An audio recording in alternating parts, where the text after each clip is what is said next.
I've been an international student myself, and I will be sharing of working as a international. My name is Art Serratelli, and I'm an immigration lawyer.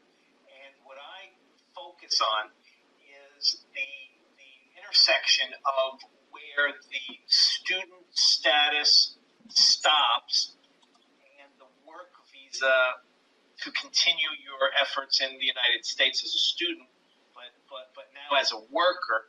You were previously here as a student with some work opportunity. Now you become a full-time worker, and you used to be a student.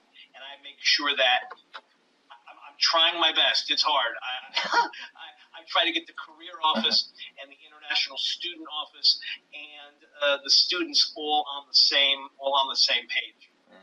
Thank you. Elif? Hi everyone, thank you so much for inviting me to this webinar. So I am currently an assistant professor at the Department of Counseling at San Francisco State University. This is actually only my first semester here. So I came to the United States as an international student back in 2008 as a doctoral student at Penn State University. So during my studies there, I became really interested in career counseling with international students.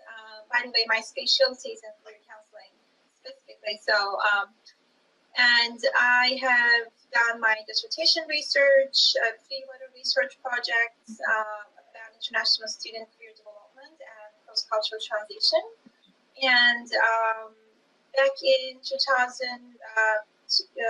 I also got enrolled in the NCDA International Student Services Committee. So I chaired that committee for 2.5 years. And I currently lead the research and writing team at the NCDA, which is National Career Development Association, again, International Student Services Committee. So, so my ongoing research is also really focusing on how to support international students in terms of making informed decisions to stay, to go, and to navigate not just the career issues, job search issues, but at the same time, the psychological implications, mental health implications of the whole transition process. Thank you. My name is Krishna Bista, Assistant Professor in Education at the University of Louisiana Monroe. And my research also aligned with international student issues and challenges in US and global settings. I do mostly collaborative research with a scholar across the planet from different colleges and universities. I established the project on Journal of International Students about 10 years ago. It's my pleasure to have you in today's webinar series. I do have 3 questions from my guest panels, and we'll start from the first question. And in a few minutes, Dr. Sharma from Stony Brook University will join us. Let me start with the first questions. The first questions for my guest, and any one of you can start, jump in. The first question is, do our colleges and universities in the United States provide enough legal and immigration support to international students? Sure, please. A couple of things. The first thing is, I'm so happy to hear that you're with NCDA. I'm working with the current chair of the International Student Group, and we're developing a pilot program at the University of St. Thomas in Houston, and we're going to discuss it at the Orlando conference. It's really aligned very well with this webinar. What we're trying to do, and to answer the question specifically, do the universities and colleges do enough legally in the immigration law area? In my opinion, yes. The schools will take the student from the embassy getting the student visa, or the scholar, or the researcher, and bring them all the way through to the United States and make sure they follow the rules to stay within the student visa rules. After the student visa is over and the researcher, the student, the scholar, they want to stay and keep working in the United States, that's where I think the schools, there's a crack. There's a crack in the system. The school has done its part with the visa to keep the student in lawful status. Then you need, on the other side of this crack, you need to find a way to get a work visa or some sort of permission to keep staying here and doing what you need to do. In the middle is the crack where everybody falls through because sometimes the career office folks don't know enough about the immigration visa choices to help a student or a scholar or a researcher continue their career. In my opinion, where things are falling down, where people fall through the crack, is at the career office intersection with the work visa requirements. And that's why I'm so happy to be involved with NCDA, because we're trying to fix that. So this is really a small world. It's amazing. Sorry, I am just I'm in the office. I'm just trying to avoid, and we have heavy rain today. It's kind of rare in San Francisco, but I was just worrying that there will be some extra noise there. So I'm just so glad that we started with Arthur. He explained the situation. So the legal, legal support before students arrive versus before students departing the university. So that's a really important, I think, distinction there. So today I will be sharing my opinions, my knowledge, my experiences, of course, based on my background, which is career counseling. So in my introduction, I didn't mention that I worked at Penn State Career Services close to 5 years and had a lot of experience with international students.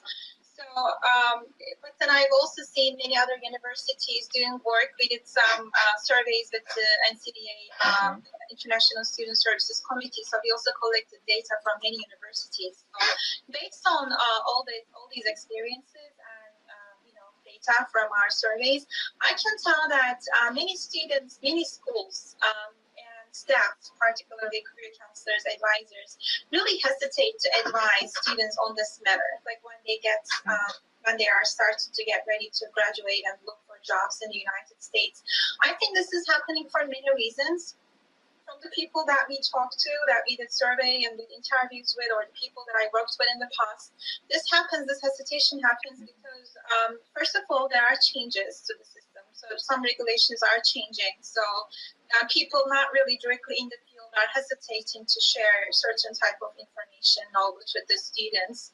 I think the other piece is that there is a large variety in the student cases. So, oftentimes we just talk about, F1 students, and then we talk about H1B, but there are so many different types of visas, and, some students come here with the government scholarships, and they have additional hurdles, like, hoops to jump in terms of, what requirements that they need to meet even before becoming eligible to apply for other types of visas here in this country. So there are so many different unique student cases. So my experience is that many career counseling staff and advisors really hesitate to make any recommendations or to share information given this diversity.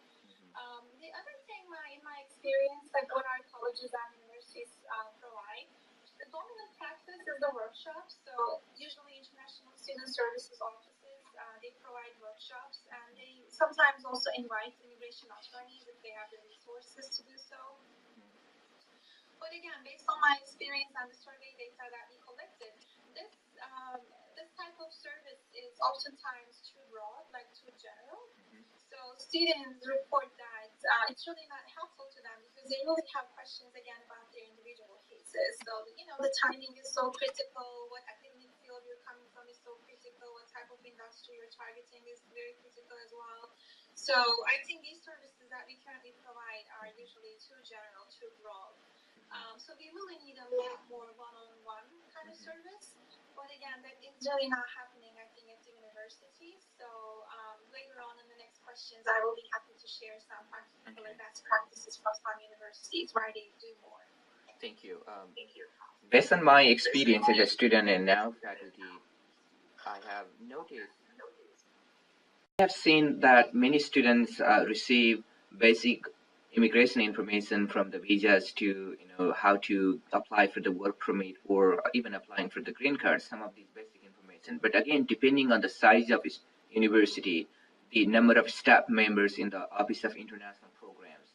So sometimes student looks like not receiving enough information or practical information or the timely information. For example, in our orientation program, we feed them information about the housings, health insurance to all immigration things. So the package of information we provide the students may be in different time frame, not appropriate in the context. So what I did in one of my individual research project was the court cases, all the immigration related court cases related to international students. And I pulled out about 45 court cases that went all the way up to the Supreme Court case. So I was surprised myself to see that many court cases in Supreme Court case, U.S. Supreme Court case, and some of them were about the language issue. A couple of them were about the cheating, plagiarism in exam, mainly the medical students and not following those medical code of conduct. And some of them were about the work-related, illegal activities. For example, one person coming from another country sold so many books, and it was the case related to copyright. And a couple of cases with opening in a business in US when they were on the visa, student visa.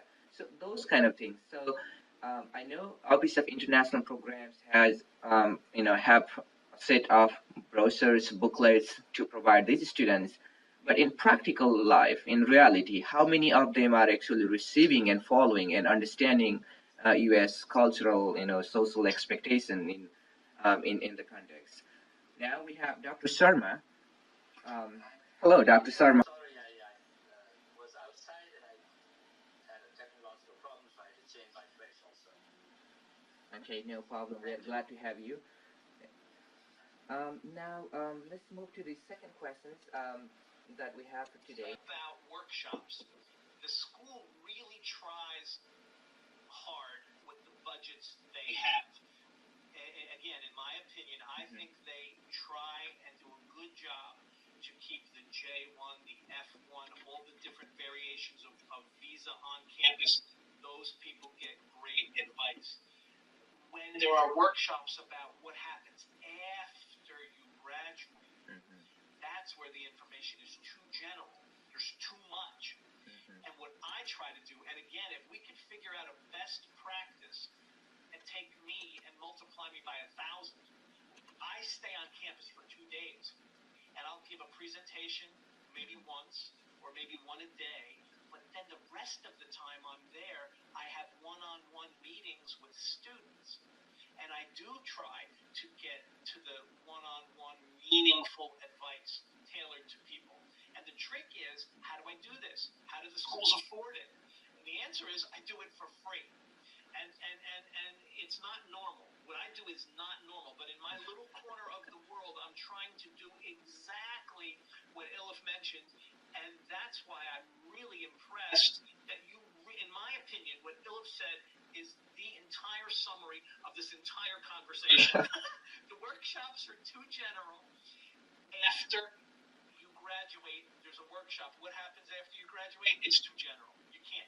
But the workshops for what happens on campus, can you work on campus? Can you work off campus? What is OPT? What is CPT? That stuff is good. That's fine. How do you travel with an expired student visa? What do you need to do to get a new visa? That's all good. It's the career stuff afterwards where we get into trouble. Sorry. No problem.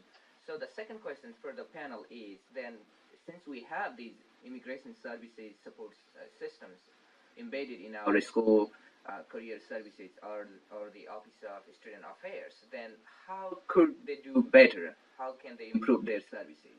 I know we were back and forth earlier, but still, if you have some additional information, suggestion, feedback. We can just do more of them. So I think that's the answer. So really being able to explore what other universities, other institutions are doing, what are those best practices, what's really working about them, how did they build the connections, how did they organize these services, how do they provide them, how do they evaluate them, improve them, really kind of connecting with others, collaborating with others, and borrowing, using, adapting those best practices on our own campuses. So I would like to share a couple of examples very briefly in here. And these examples are actually coming from our NCDA, again, National Career Development Association, International Student Services Committee resource book. So you can locate that if you go to the NCDA website under the resources. You can find it under International Student Services Committee information. So it's called Resources for Partnering with International Students. So in this resource book, we share some best practice examples again. So one of them is, for example, from the Kelly School of Business at Indiana University, Bloomington. So they have a program called Immigration Bridge Program.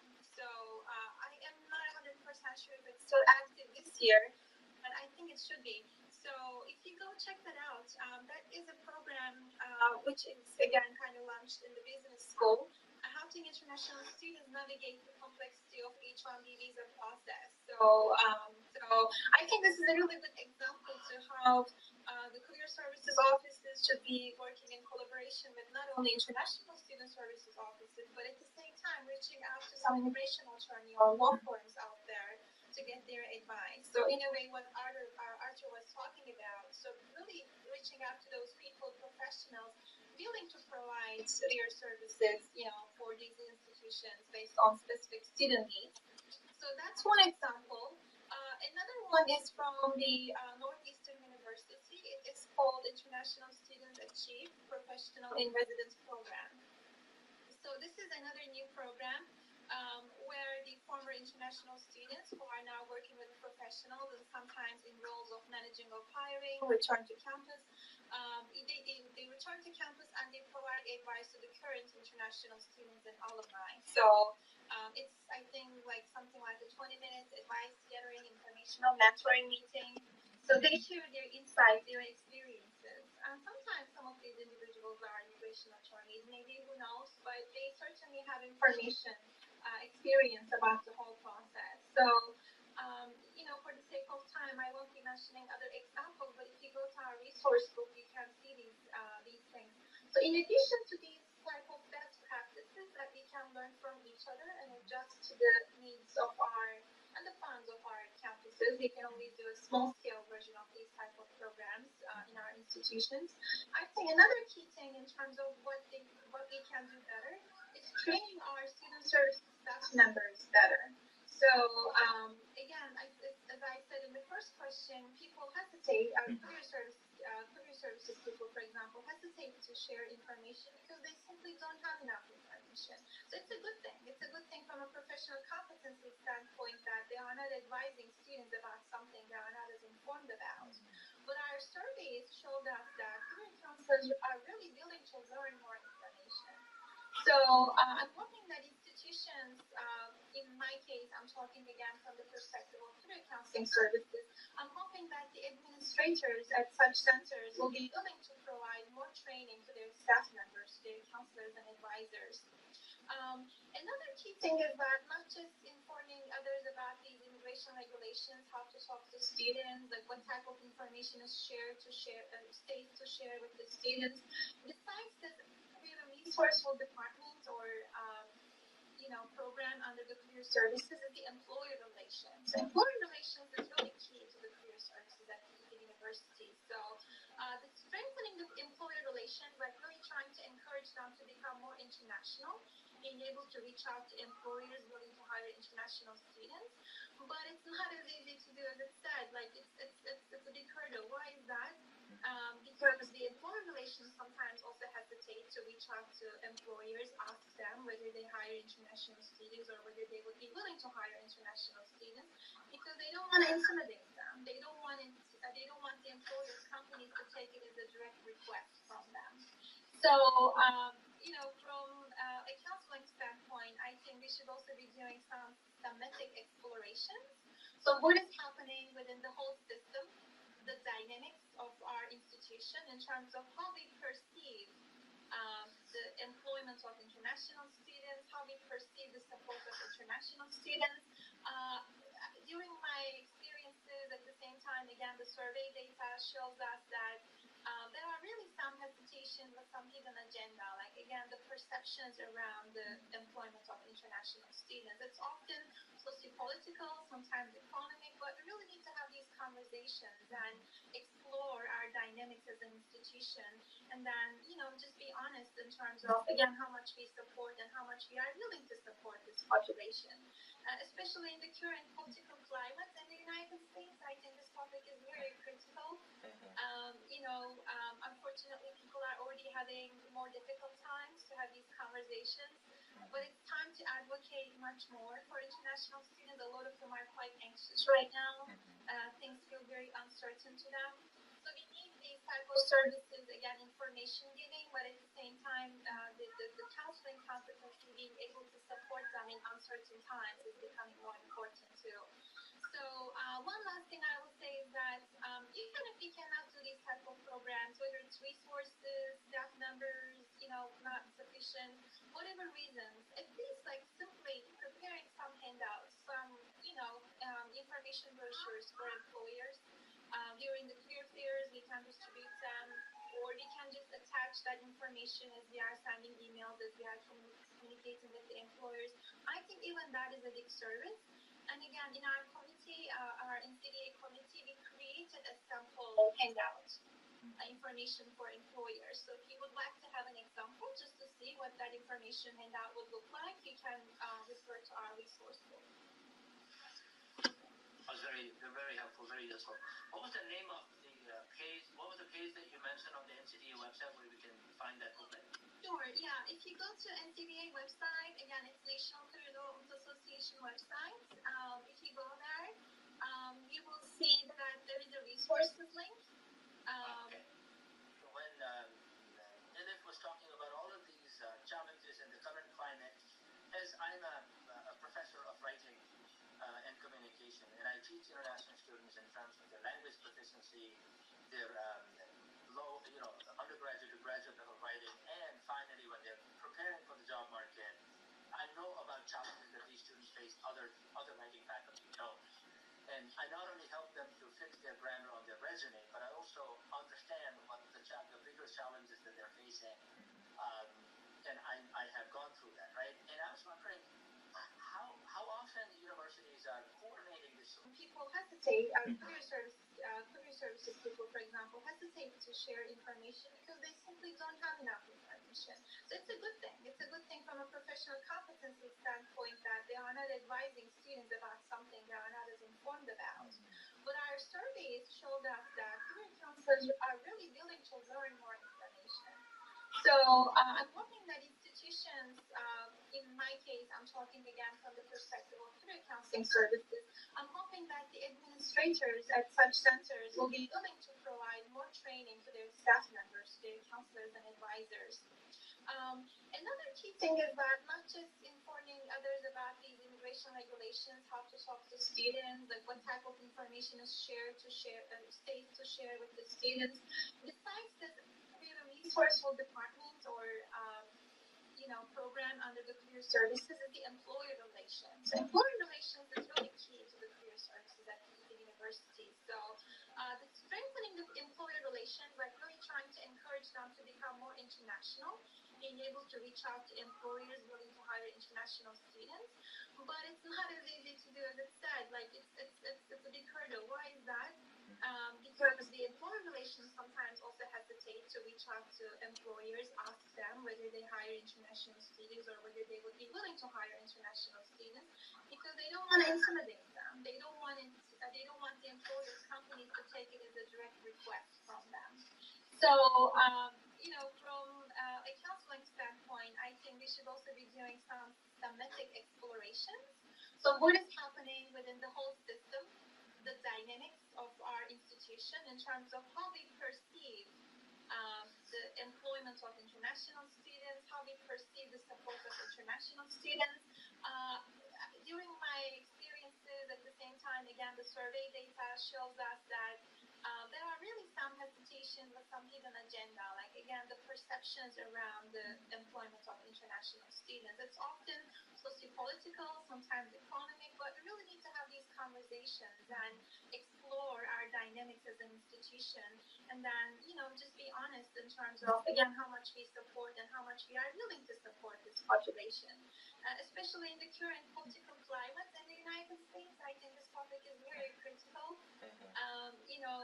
Unfortunately, people are already having more difficult times to have these conversations, but it's time to advocate much more for international students. A lot of them are quite anxious access right now. Things feel very uncertain to them. So we need these type of services, again, information giving, but at the same time, the counseling competency, being able to support them in uncertain times is becoming more important too.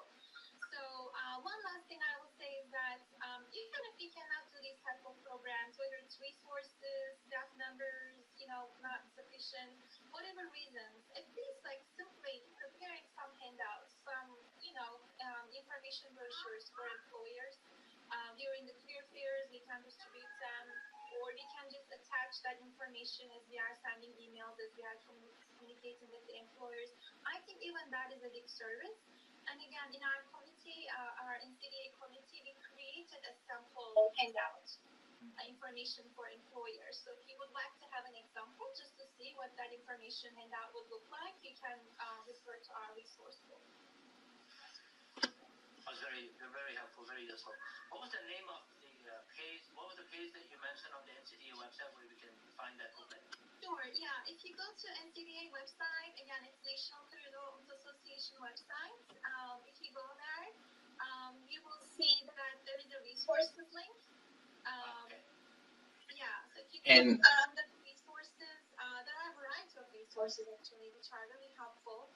So there, if you go all the way down. Dr. Sharma, would you like to add anything based on your I was experience? just wondering when Elif was talking about all of these challenges in the current climate, as I'm a professor of writing and communication, and I teach international students in terms of their language proficiency, their undergraduate to graduate level writing, and finally when they're preparing for the job market, I know about challenges that these students face other writing faculty don't. And I not only help them to fix their grammar on their resume,